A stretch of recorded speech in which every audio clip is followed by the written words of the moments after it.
Yes, so as I was saying, अगर सबके सब जीरोस है एक्यूमुलेटर के अंदर, तो इसका मतलब पूरा नंबर जो है वो जीरो हो गया, and in that case zero flag जो है वो सेट हो जाएगा, वन हो जाएगा। और अगर एक भी नंबर जीरो नहीं है, मतलब कहीं पे भी अगर वन आ गया, तो हम बोल सकते हैं कि पूरा जो नंबर है वो नॉन जीरो है, तो इसीलिए जीरो फ्लैग जो है वो जीरो पे सेट हो जाएगा। इसके बाद ऑक्सिलरी कैरी का बात करते हैं।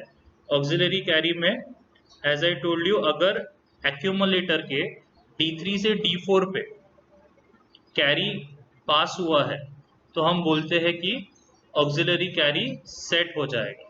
और अगर D3 से D4 पे कैरी पास नहीं हुआ है, तो ऑक्सिलरी कैरी फ्लैग जो है वो रीसेट हो जाएगा। इसके बाद हमने पैरिटी फ्लैग देखा।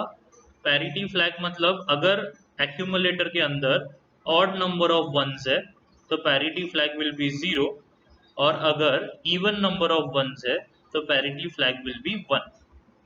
Lastly carry flag. तो कैरी फ्लैग ऐसा होता है कि अगर एक्यूमुलेटर के D7 बिट से अगर कैरी बाहर जा रहा है, ये बाहर जाके कैरी फ्लैग में ही जाता है। जैसे यहाँ से बाहर जाके वो D4 में ही जाएगा, अब D7 से बाहर जाके कहाँ पे जाएगा, तो वो जाता है कैरी फ्लैग में। तो अगर यहाँ से कैरी बाहर निकला है, तो कैरी फ्लैग वन हो जाएगा, और अगर से यहाँ से बाहर नहीं निकला है, तो कैरी फ्लैग जो है वो जीरो हो जाएगा।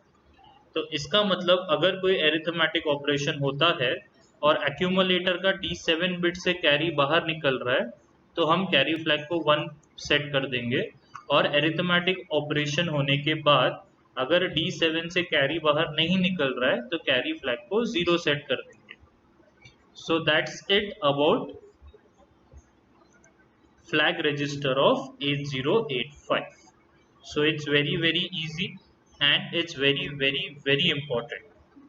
उसके बाद हम रजिस्टर अरे को ऑलरेडी डिस्कस कर चुके हैं। ये जो है वो रजिस्टर अरे है, जहाँ पे W और Z जो है वो टेम्पररी रजिस्टर्स है, उसे यूजर जो है वो एक्सेस नहीं कर सकता। B, C, D, E, H और L जो है, इसे हम ऑन चिप रजिस्टर्स बोलते हैं। इसे हम अलग अलग यूज कर सकते हैं, या हम बी सी डी ई और एच एल ऐसे पेयर में भी यूज कर सकते हैं। इसमें से जो एच एल पेयर है, हमें पता है कि वो एड्रेस पॉइंटर की तरह यूज होता है। सो यही लिखा है यहाँ पे पहले दो पॉइंट्स में। अगर हम तीसरे पॉइंट का बात करें, तो उन्होंने प्रोग्राम काउंटर के बारे में लिखा है। तो प्रोग्राम काउंटर जो है वो 16 बिट का एड्रेस स्टोर करता है, और ये एड्रेस कौन सा है, it always points to the memory location of next instruction to be executed. तो अगला जो इंस्ट्रक्शन एग्जीक्यूट होने वाला है, उसका जो एड्रेस है वो प्रोग्राम काउंटर में होता है। वो इंस्ट्रक्शन प्रोग्राम काउंटर में नहीं होगा, उसका जो इंस्ट्रक्शन जो है उसका जो एड्रेस है वो प्रोग्राम काउंटर में होगा। उसके बाद स्टैक पॉइंटर हमने प्रीवियस वीडियोस में डिस्कस किया है। वो जो है वो top of the stack memory को पॉइंट करता है, इसीलिए उसे स्टैक पॉइंटर बोलते हैं, और वो एक 16 बिट रजिस्टर है। इंस्ट्रक्शन रजिस्टर और डिकोडर भी हमने पहले डिस्कस किया है। इंस्ट्रक्शन रजिस्टर के अंदर इंस्ट्रक्शन जो करंटली एग्जीक्यूट हो रहा है वो स्टोर होता है, और इंस्ट्रक्शन डिकोडर जो है वो जो करंट एग्जीक्यूशन है उसे डिकोड करके एग्जीक्यूट करता है। इंटरप्ट्स के बारे में हमने ऑलरेडी पिन डायग्राम में डिस्कस कर लिया है। RST 7.5, 5.5, 6.5 ये सब प्रायोरिटी लिखा है उन्होंने, कि ट्रैप को सबसे ज्यादा प्रायोरिटी होता है, प्रायोरिटी नंबर 1 है, बाकी सबको प्रायोरिटी कम है। और नॉन मास्केबल क्या होता है, मास्केबल क्या होता है, वो भी हमने देखा कि ट्रैप जो है वो नॉन मास्केबल इंटरप्ट है, उसे माइक्रो प्रोसेसर अवॉइड नहीं कर सकता, जबकि बाकी जो भी इंटरप्ट्स है वो सब मास्केबल है, उसे माइक्रो प्रोसेसर जो है वो अपने कन्वीनियंस से सॉल्व करेगा। Last is serial input and output.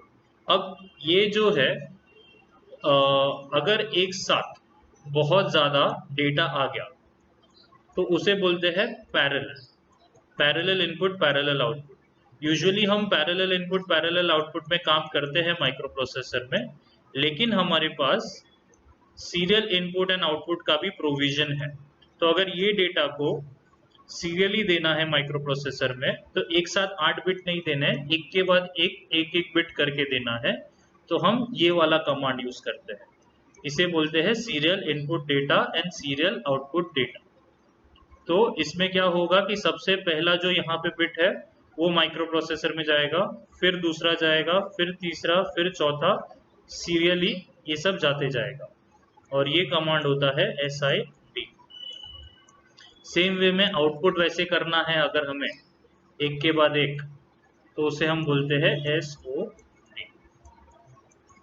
So that's it about this chapter, and this is like the 5th chapter of CS textbook and first chapter of CS2. Study properly, we will be having a test soon on this particular chapter. Thank you.